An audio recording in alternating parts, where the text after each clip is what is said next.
Bom, nesse vídeo eu vou estar falando sobre os atalhos, né, do pincel, que é muito bom, muito prático, aumenta muito aí a tua produtividade.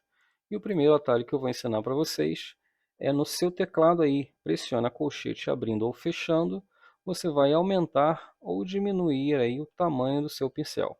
Esse é o primeiro atalho.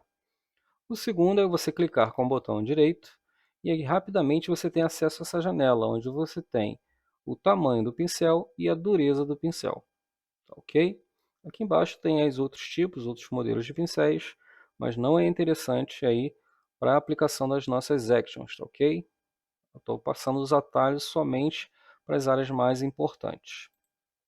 E o último atalho, que eu mais gosto, é você segurar o Alt do seu teclado, clicar com o botão direito. Se você levar o mouse para a direita, ele aumenta, para a esquerda diminui, para cima ele aumenta a suavidade e para baixo ele aumenta a dureza. Esse para mim é o melhor atalho. Só que esse último ele só funciona se você tiver uma placa gráfica no seu computador.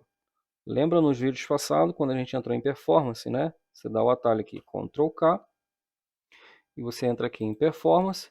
Se você tem essa área aqui habilitada, se é possível habilitar aí na tua máquina, isso significa que você tem uma placa gráfica. E também significa que você vai poder usar esse atalho de aumentar e diminuir com o mouse rapidamente, né? Um atalho muito prático. Você também pode usar atalhos aí para modificar a opacidade e o fluxo usando os números do seu teclado, mas são os números do lado do alfabeto do seu teclado, os números próximos ao F1, F2, F3 e por aí vai, né?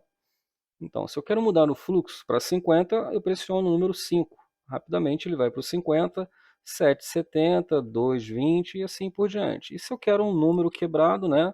Uma coisa, por exemplo, 15, eu pressiono rapidamente 1 e 5. E aí ele vai me dar 15% de fluxo.